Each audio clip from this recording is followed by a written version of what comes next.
Hi friends, నేను వచ్చేసి ఇప్పుడు బెండకాయ పులుసు చేస్తున్నాను ఫ్రెండ్స్. చింతపండు లేకుండా సింపుల్ మెథడ్లో చేస్తాను. అలానే చేసుకొని నేను చింతపండు తినకూడదు అన్న ఉద్దేశంతో చేస్తున్నాను.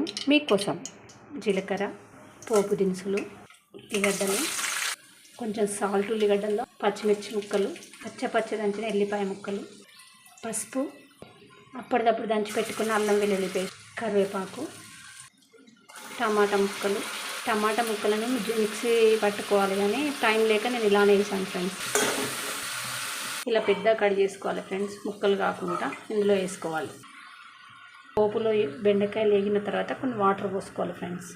కారం 4 స్పూన్స్ వేసుకోవాలి. సాల్ట్ 3 గ్లాసెస్ వాటర్ పోసుకోవాలి ఫ్రెండ్స్. మసులుతుంటే ధనియాల పొడి వేసుకోవాలి ఫ్రెండ్స్. టేస్టీతో బెండకాయ పులుసు రెడీ ఫ్రెండ్స్ మీకోసం.